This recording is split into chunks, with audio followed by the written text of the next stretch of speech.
Assalamualaikum warahmatullahi wabarakatuh. Sahabat-sahabatku, yang mudah-mudahan kita semua dalam rahmat dan ridhonya Allah Subhanahu wa ta'ala.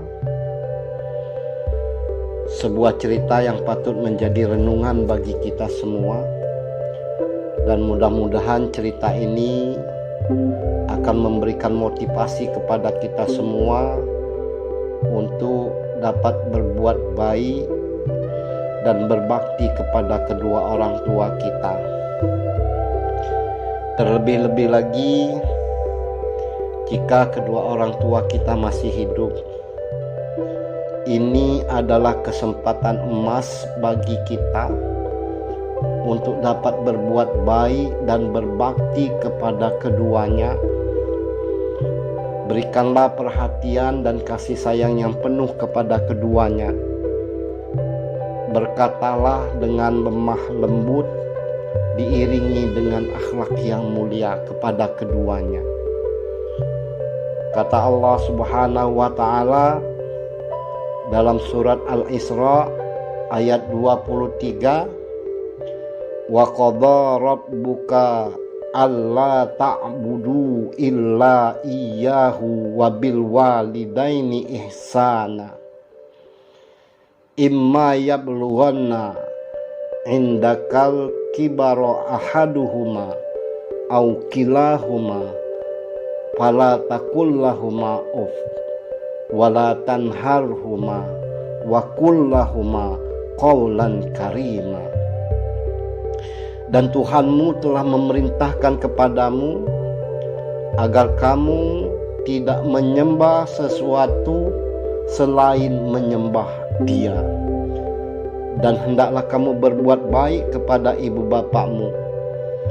Jika salah seorang di antara keduanya atau kedua-duanya sampai berusia lanjut dalam pemeliharaanmu, maka sekali-kali janganlah kamu mengatakan kepada keduanya dengan perkataan ah, dan janganlah kamu membentak keduanya, dan ucapkanlah kepada keduanya dengan perkataan yang baik.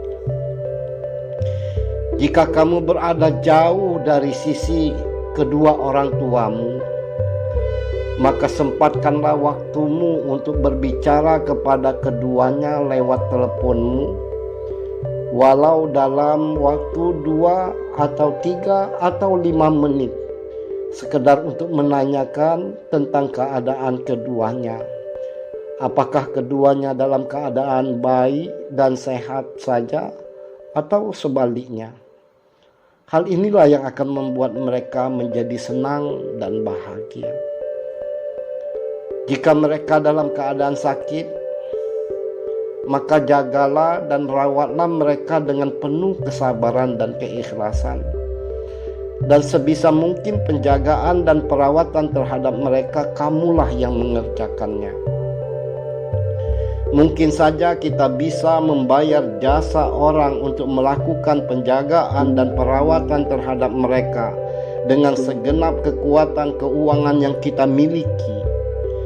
Tapi percayalah, sentuhan dan belayan kasih sayang seorang anak kepada kedua orang tuanya ini akan lebih bermakna dan akan membawa energi positif bagi keduanya, dan insya Allah akan mempercepat kesembuhannya. Jika mereka telah meninggal dunia, maka masih ada jalan bagi kita untuk berbuat baik dan berbakti kepada mereka, yaitu dengan cara perbanyaklah bermohon ampun kepada Allah Subhanahu wa ta'ala atas segala kesalahan dan dosa-dosa mereka, serta bermohon rahmat Allah buat mereka. Ya Allah, ya Tuhanku, ampunilah dosa-dosaku, juga dosa-dosa kedua orang tuaku. Sayangilah mereka berdua sebagaimana mereka berdua telah menyayangi aku di waktu kecil. Bersedekahlah atas nama mereka, dan sebisa mungkin bersedekah yang sifatnya jariah, yaitu sedekah yang pahalanya terus mengalir kepada mereka selama barang yang disedekahkan itu mendatangkan manfaat bagi banyak orang. Kedua hal inilah yang dapat kita lakukan untuk kedua orang tua kita jika mereka telah meninggalkan dunia ini. Kata Nabi kita Muhammadin sallallahu alaihi wasallam, jika mati anak Adam, maka terputuslah semua amalnya kecuali dalam 3 perkara. Yang pertama adalah sedekahun jariyah. Yang kedua adalah ilmu yang bermanfaat. Dan yang ketiga adalah anak yang soleh yang mendoakannya. Sahabat-sahabatku, jika hal ini telah kamu lakukan kepada kedua orang tua kamu, maka insya Allah kehidupan kamu akan mencapai kebahagiaan. Usaha kamu akan mencapai kesuksesan. Kehidupan rumah tangga kamu akan penuh dengan kedamaian, karena adanya ridho kedua orang tua kepada kamu. Kata Nabi kita Muhammadin sallallahu alaihi wasallam, ridho Allah subhanahu wa ta'ala itu bergantung dari ridho kedua orang tua, dan kemurkaan Allah itu bergantung dari kemurkaan orang tua. Sahabat-sahabatku, wabil khusus lagi kepada ibu kita yang telah melahirkan kita, yang telah membesarkan kita, mendidik kita hingga kita tumbuh menjadi orang yang dewasa, dan kita telah mencapai kesuksesan dan kebahagiaan hidup. Sadarilah oleh kita bahwa kesuksesan kita hari ini, bahwa kebahagiaan kita hari ini adalah buah tangan dari ibu kita yang tercinta. Seorang ibu akan berbuat apa saja demi kesenangan dan kebahagiaan buah hati dan belayan jantungnya. Tidak ada manusia yang menyayangi kamu melebihi kasih sayang ibu kepada kamu. Dan dia tetap rela menyayangimu meskipun bukan ia yang paling kamu sayangi. Seorang ibu tak akan pernah ragu membela anaknya dalam segala situasi dan kondisi. Ibu juga akan maju paling depan saat anaknya disakiti dan akan merangkul saat anaknya bersedih.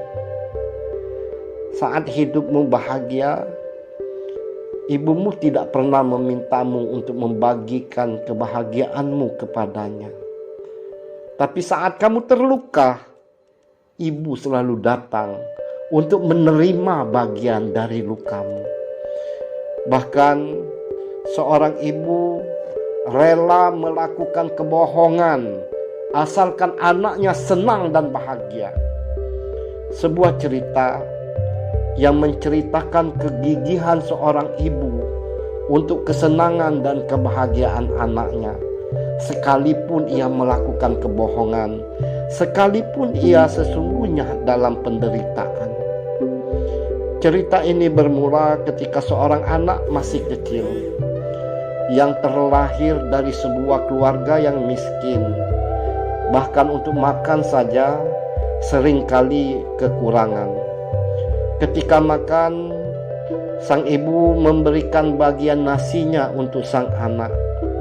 Sambil memindahkan nasi ke piring sang anak, ibu berkata, "Wahai anakku, makanlah nak, aku tidak lapar." Itulah kebohongan ibu yang pertama.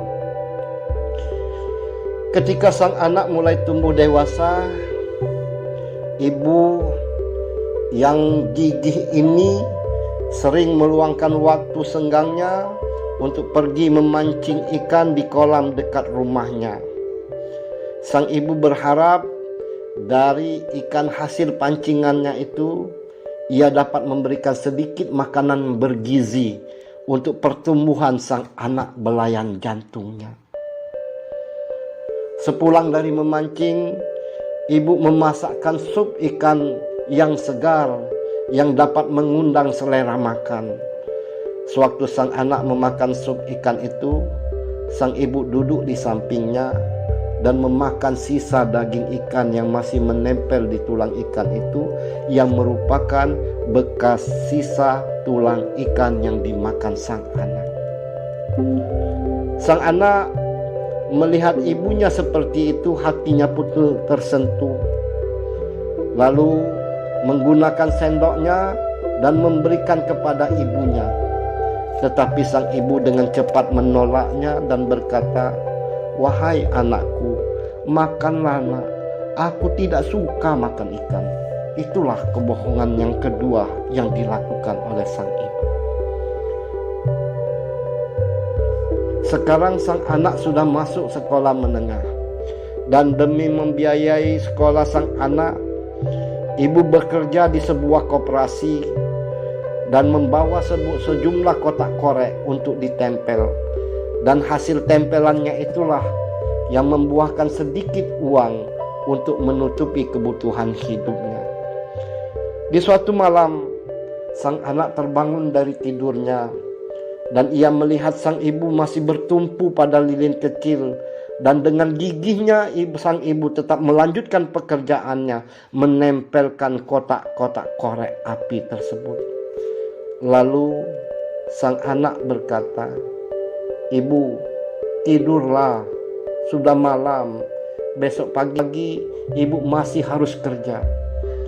Dengan tersenyum sang ibu berkata, "Cepatlah tidur nak, aku ini belum penat." Itulah kebohongan ibu yang ketiga. Ketika ujian tiba, ibu meminta cuti kerja supaya dapat menemani sang anak pergi ujian. Ketika hari sudah siang, terik matahari mulai bersinar.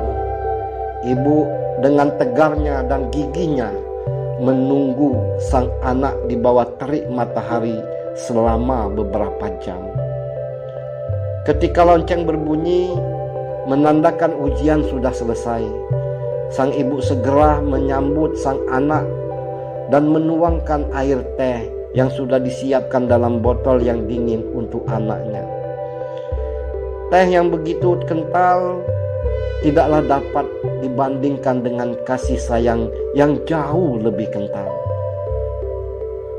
Melihat wajah sang ibu yang dibanjiri keringat, sang anak segera memberikan gelasnya kepada sang ibu sambil menyuruhnya untuk minum. Sang ibu, "Wahai anakku, minumlah, aku tidak haus." Itulah kebohongan ibu yang keempat. Setelah kepergian sang ayah karena sakit, ibu yang malang harus merangkap sebagai ayah dan ibu.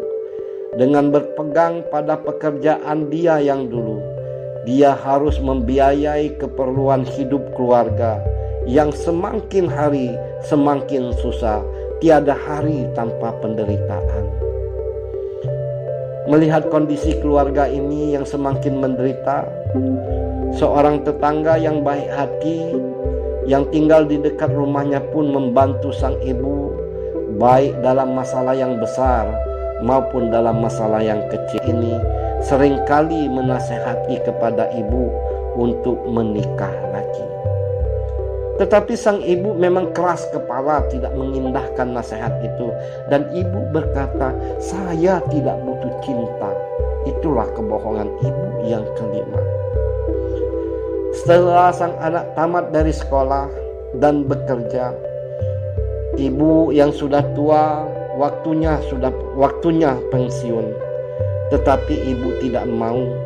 Ia rela untuk pergi ke pasar setiap pagi untuk jualan sedikit sayur untuk memenuhi keperluan hidupnya.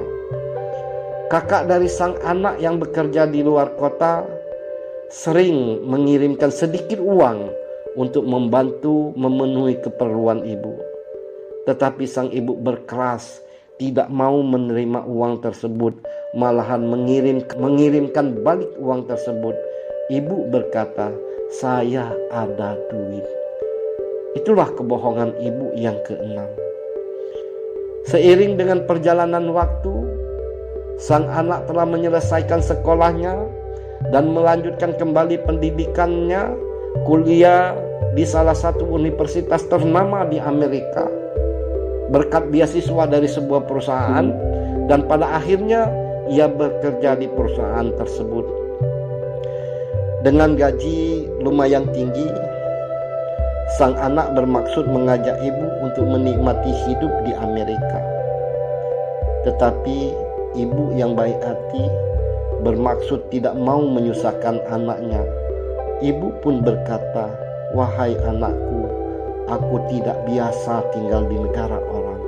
Itulah kebohongan ibu yang ketujuh.